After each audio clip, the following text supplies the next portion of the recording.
All right, joining us for more on International UN Peacekeepers Day is South African National Defence Union's Jeff Dubazana. Good evening, Jeff. Thank you very much for joining us at the program. So today we marked International Day of UN Peacekeepers. Just talk us through the importance of this day firstly.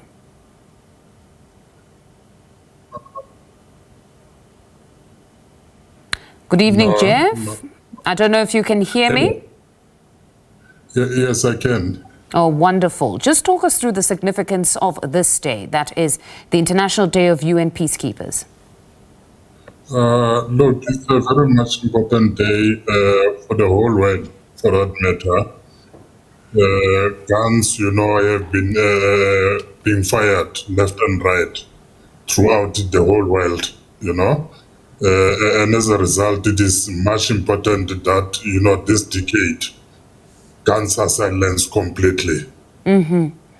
Now, today we heard from the SANDF that it's still committed to continuing participation in the UN peacekeeping operations. Now, inasmuch as the UN compensates troop contributing countries, there have been challenges in ensuring that those funds adequately cover all costs associated with peacekeeping. So where do you stand as a union on this, where the SANDF still states, with all the challenges, that it's still committed to this peacekeeping operations?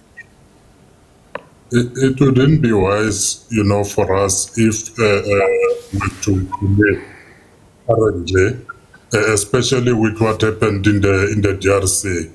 What needs to be done is for the leadership of this country to take stock, like I said, especially about what happened in the DRC.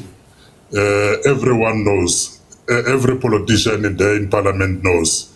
The budget of the defense has been defunded for almost 20 years. The current national funding for the military, international-wise, is 2%. Our budget currently stands at less than 1%. Surely that is an indication that we need to take stock of where we are now. We don't believe, as Sandu, that we should, if there should be a chance for us to be called to deploy internationally, to be part of that mission, up until we complete, our introspection. Now, before I let you go, the SADC-funded allowances for troops, what have you been able to establish on this matter, where it said that troops on the DRC mission were being paid or are being paid $34,000 a month, despite SADC allocating $108,000 per soldier? Look, we are highly disappointed. Last week on Friday, the 23rd, we wrote a letter to the Defense Force inquiring about this mismatch of allowances. We're expecting that they would have answered those questions on Wednesday. Up until now, we have not as yet received answers. However, now we are now left with only one option, to force those answers out of them.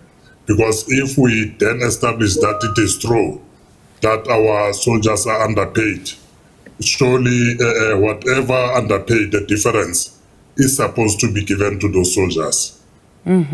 Thank you very much, Jeff, for your time this evening. That's South African National Defence Union's Jeff Dubazana speaking to us.